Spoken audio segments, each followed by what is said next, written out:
rise and join me in the Pledge of Allegiance. I pledge allegiance to the flag of the United States of America, to the republic which stands one nation under God, indivisible, with liberty and justice for all. Thank you.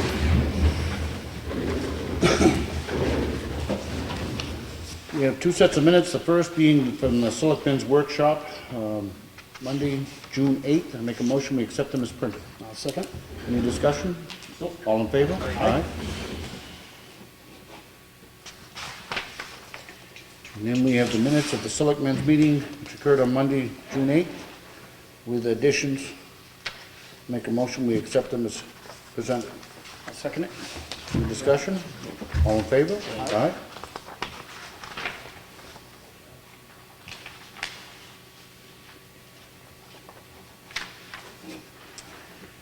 We have the check voucher totals. Payroll for week ending 6/13 was $42,099.19. Accounts payable for week ending 6/6 are $920,275.34, for a total dispersed last week of $962,374.53. I make a motion we sign. Second it. All in favor? Aye. Those are the batch totals.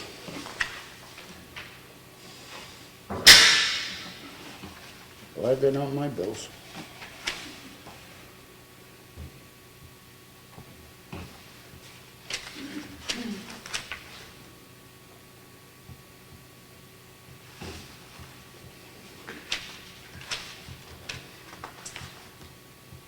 Did you get more bills in from the fire? We did get a few in, not a lot yet. Fact is, we approved some of them tonight, which will be in next week's batch. Several of the towns built it, but they weren't big amounts of money, $400 or $500 for 3 different towns. All right, we have an outdoor event application from the Old Home Week Committee for the, got the whole attached calendar of events.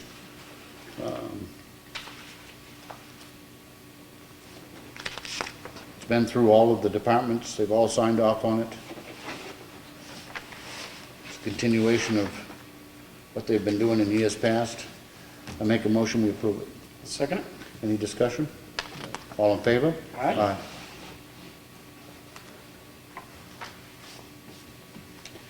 We have a second one from the Old Home Week Committee, which is for a concert at Constitution Park. They did it separate at my suggestion, because I wanted the police department and the fire department to have special notice of it so that they would make whatever arrangements they need to do. It has been through, police department's approved it, fire department.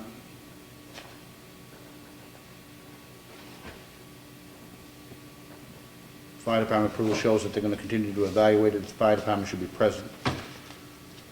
There's food being served by Yankee Smokehouse. No alcohol sold, no alcohol present.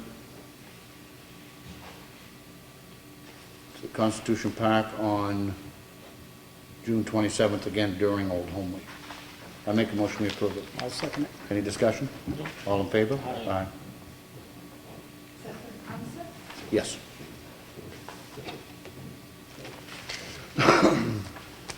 We have a timber tax warrant provided to us by the tax collector to collect $1,058.95. Make a motion we sign it. Second it. All in favor? Aye.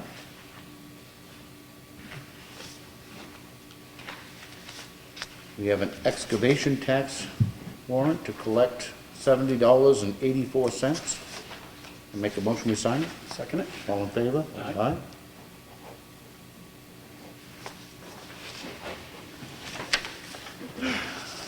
Talk about a depressing bill.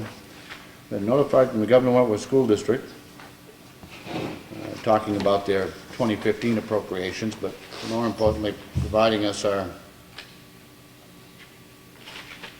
2015-2016 appropriations. Our school payment in the month of July is $1.36 million. August, $975,000.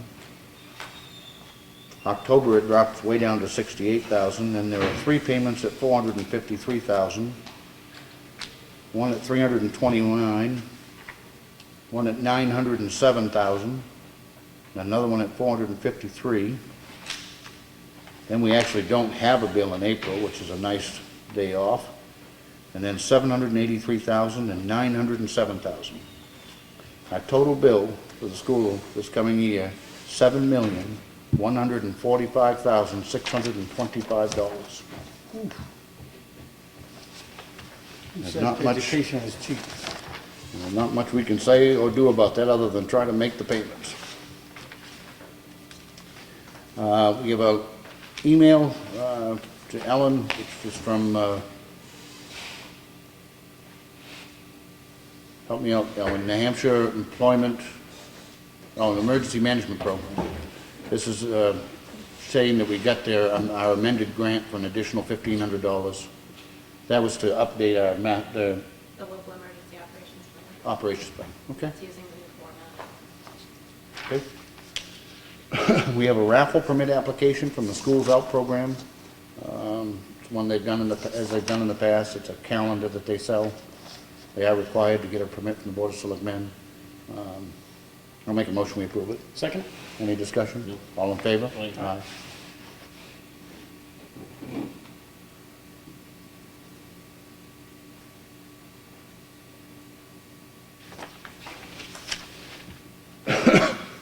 We have a purchase order presented to us by Brad Harriman, $35,000. This is to All States Asphalt. It's for the calcium chloride.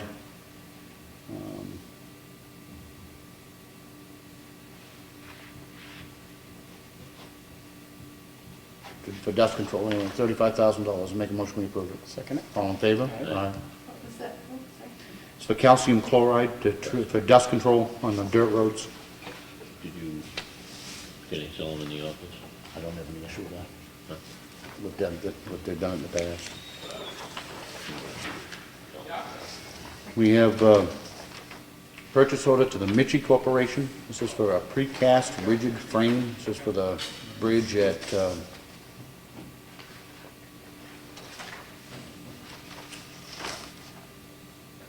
That Valley Road? Valley Road Bridge, correct? We had previously agreed to contract with Mitchie Corporation to do this. The rigid cast frame is $67,029. I'll make a motion, we approve it. Second it? All in favor? Aye.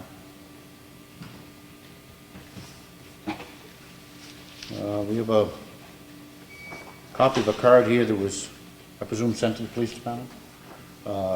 Chief Eldridge, we are fortunate and blessed to live in such a caring and compassionate community. Members of Team 5 thank the Ossipee Police Department for supporting our Relay for Life Touch-a-Truck fundraiser.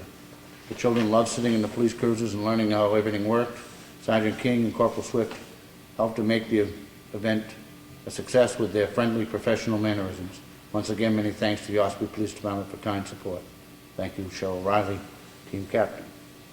We ought to do a note from us back over to those guys, thanking them for their participation, and send it out to them. We have a letter dated June 9th to the Selectmen of Ossipee from a Barbara Beezer, Sias Farm. Said, I had a tenant recently evicted who left mountains of junk, 37 contractor bags full, 25 bags of clothes, 4 truckloads to Huggins Hospital. I presume she must mean the street fair. 10 of those are $4,900 in back rent. She's asking us to allow her to dump 10 mattresses, 3 televisions, an air conditioner, 10 bags of assorted junk at the town dump sometime the week of the 22nd. Thank you for your consideration. I presume, didn't specifically say that, but they're asking for permission to dump without paying the fees. That is correct. I don't know what your thoughts on this are, but I mean, we waive the fees now twice a year to help people clean up their own property. I don't know that that would necessarily normally be designed to help on a landlord-tenant deal, but I'm not in favor of doing it. The other pieces. I'm not either. They can, we have a cleanup day coming this fall, we had one this spring. I would vote against it. while I empathize with their position, I also believe in fairness, and if we're gonna do it for one, we're gonna do it for all. And I think we'd be in a mess, because I know that specifically the mattresses cost us money to get rid of. So it's not just a case that we're charging fees for the sake of charging fees or to generate revenue. They actually cost us money, so. I don't think this burden should be left on the other taxpayers. Okay. Anybody want to make a motion? I'll make a motion, we don't approve it. Second? All those in favor? Aye. And we'll send her back a note explaining that. We have a yearly form from the Department of Revenue Administration asking us if we're going to be using the PA 28 inventory form, and we will not be using the form.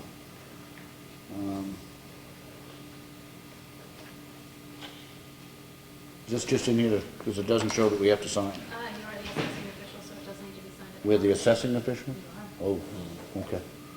I make a motion, we sign this form, sending it back to them. Second. All in favor? Aye. That's the old inventory form we haven't used for Yeah. years. Useless.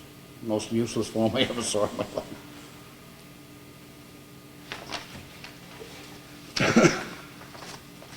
Last week, we had discussed, actually the last 2 weeks, the Lytron property down on Route 16.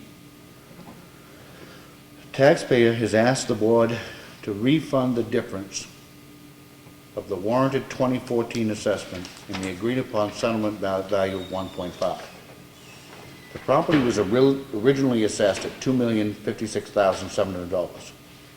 They filed an appeal and a request for abatement, and we settled on a value of $1.5 million.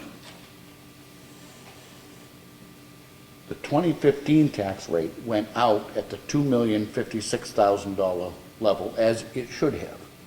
And the value is going to change when the new assessment comes out. Our assessor believes down to somewhere around the 1.5 that we had actually agreed upon before. They're asking for an abatement from the first half's tax bill. And what our assessor is recommending is that we do not grant that, but that we agree that they pay on the 1.5 million. Let the second half tax bill catch up with it, and that we'll agree to abate any interest on the unpaid portion between the first half and second half, which quite frankly amounts to about $250. And I think that that's probably a fair resolution. So with that, I'm going to make a motion, we approve that recommendation from our assessor. Okay, second. Any other discussion? No. All in favor? Aye. Aye. We have a copy of a pamphlet put out by the titled Development Activity in the Lakes Region, put out by the Lakes Region Planning Commission. See if anybody look at it if they'd like. We have an abatement request. This is from Richard and Tina LeBoy, Medford, Mass. So properties at 110 Nichols Road. This is an administrative abatement. The property was sold on April 3rd, 2015. However, the town hall didn't receive the paperwork until May 11th, and the tax warrant was already signed on May 7th. So fact is, they didn't own it at the time the tax warrant went out. But the original assessment was $21,000, revised assessment $0. Results in a refund or abatement of $215. I make a motion, we sign it. Second. All in favor? Aye. And with that, we have a supplemental property tax warrant to collect that same $215 from the new owners. I make a motion, we sign it. Second that. All in favor? Aye. So that one ends up being a wash. This is a document we're going to discuss and I hope agree to sign tonight, even though it is dated January 23rd, 2015. We've already completed our audit, and somehow this basic memorandum of understanding didn't get signed back when we agreed to do the audit with Plodzik and Sanderson. Everybody had a chance to read this? Yes. I had read it even back before when we approved it, but it never got signed, so with that, I'm gonna make a motion, we sign it. I'll second. All in favor? Aye. We have the preliminary audit, we're just waiting on the final, but it's all done. And that concludes the red folder.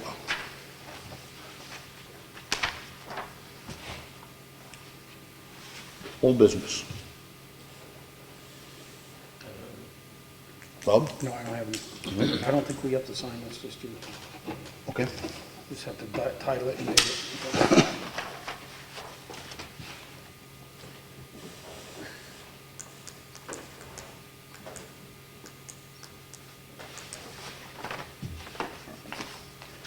The only thing I want to bring up briefly under old business, and I wasn't sure if Ash or anybody else is going to be here tonight, but I want to clarify one thing. Last week, I said, and I will continue to say because it's the truth, that I knew nothing about the planned events at 3 Covered Bridge Road until I was approached and contacted by Frank Lord, and that's a fact. Some have taken what Ash said later on last Monday night as being contrary to that, because he mentioned seeing me at the hardware store. After Frank contacted me, I reached out to our police chief, who knew nothing about the events either. He contacted Ash Fishbein and met with him. Sometime subsequent to that, Ash Fishbein came in the hardware store and in passing said to me something along the lines, I've met with the chief and we're working out the details, and I simply said, fine. We never had, Ash Fishbein and I, any conversation whatsoever about these events. And I just want to clarify that.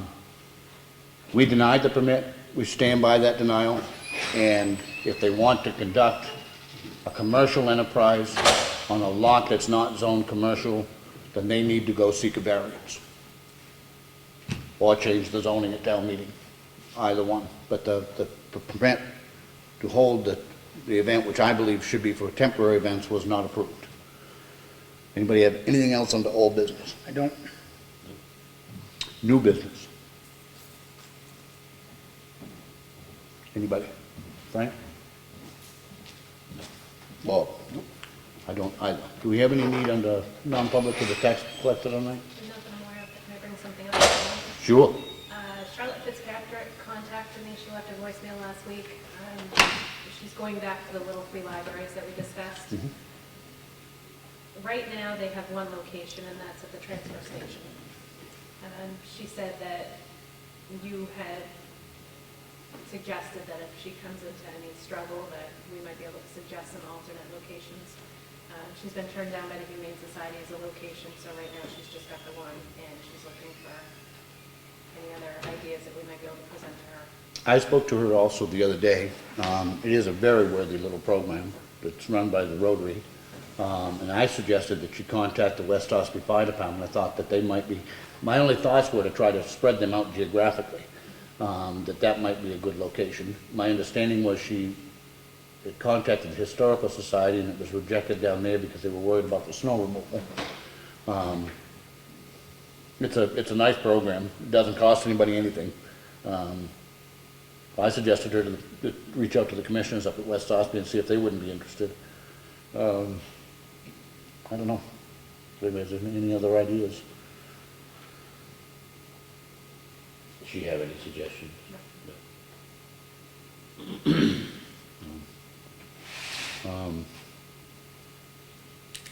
You think of anybody else I can't. steer it to?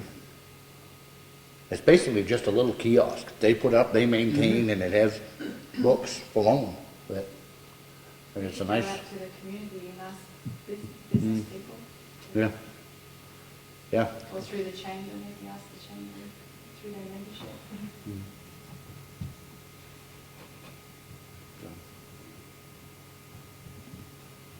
Okay, anything else? Any new business? Okay. We have a budget committee meeting scheduled the 18th, 7 o'clock in the Freight House.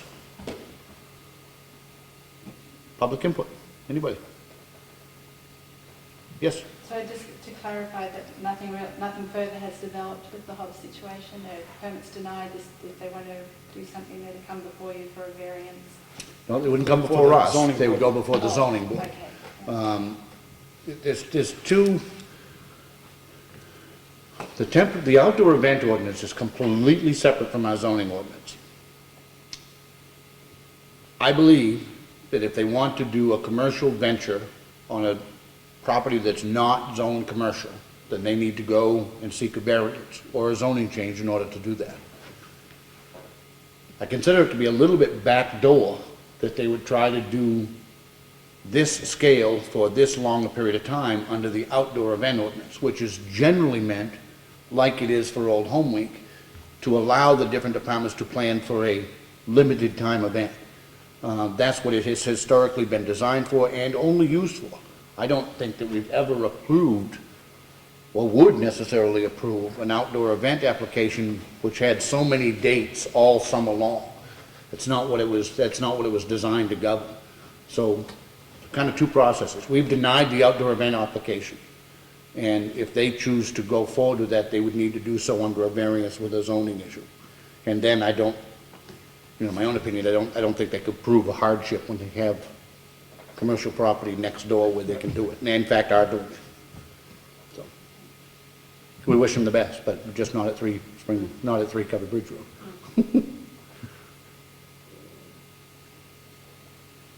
Anything else? In Wolfboro, the temporary events I think are only available through non-profit organisations for an event on town property.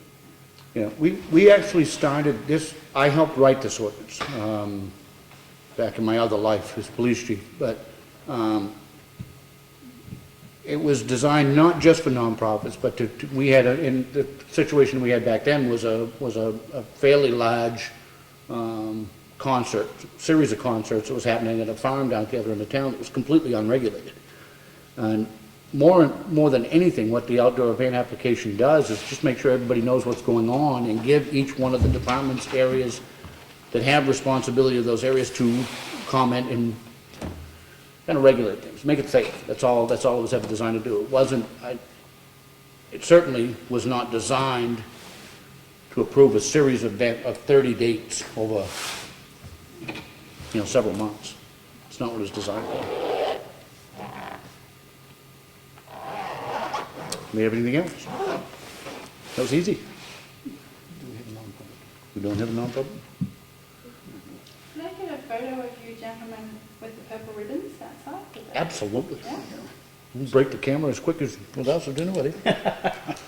So, Ed, You had mentioned before about the school bill. You said something that was a little bit concerning to me. You said you basically felt that you had no control over it, that we just had to keep up the paying. You have representatives on your school board. we do. How many do you have in this area? We have Some two. Let me clarify that. You're absolutely right. We all exercise the amount of control that we can with our vote, etc. What I'm saying is, as a selectman, what we are obligated, those numbers at this point are cast in stone for this year, and at this point, it is simply our job to figure out how to pay it. So in that regard, we don't have any choice. That those expenses, those were the ones that were passed at the annual school meeting in conjunction with town meetings, and those numbers are pretty much cast in stone at this point. During the process, does anybody ever complain that the costs are running out of control? Does that ever happen? I think, well, there's discussion about it every year. Many of the problems become, and I'm not going to get too sidetracked on this, but when the whole discussion about SB2 is a classic example. And in this case, this year, if you didn't pass the budget that was proposed, the default budget was several $100,000 less than the other.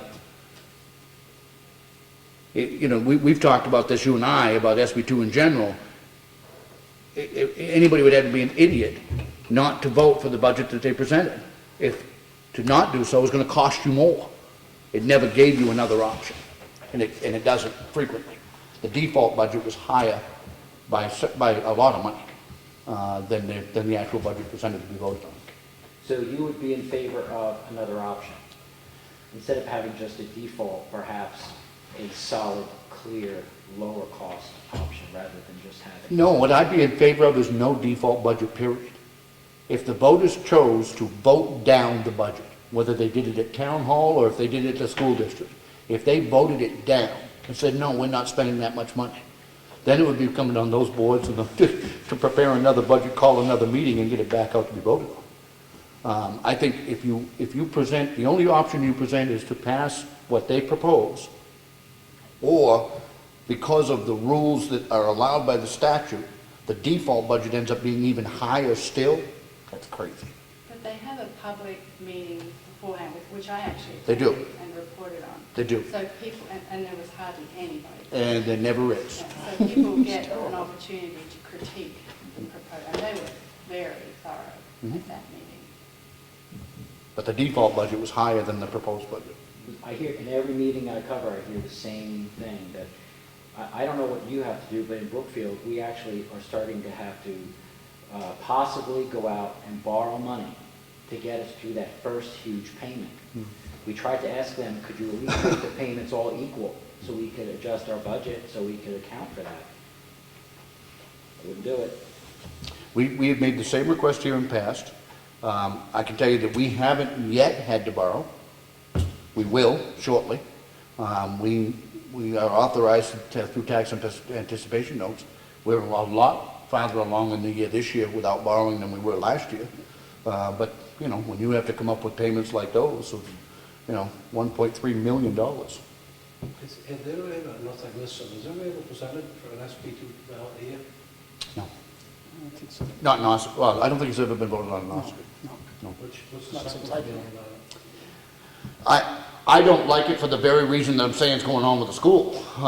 You know, the whole, I love the thoughts of more people voting on a budget. The more the merrier. I like that. The problem is the way the rules are written, if they vote down the actual budget through the statute allows all of these automatic increases so that the default budget, if they don't pass this one, can sometimes, and many times, is higher. You take like this year, we worked our buns off. We presented a budget that was $105,000 less by taxes this year than last year. We worked hard to do that. To present that budget and have a default budget, turn around and put all that money back in and then some. You don't think it would be beneficial for people that don't want to come down and sit in the meeting? Part of me says yes, but the other part of it says to me that people have a responsibility to get involved. And if they really care about their town and care about their taxes, then they will get involved. And they don't have to do it just at town meeting. I mean, the whole budget process is open and public. We have all of these budget hearings, every single one of them are public meetings.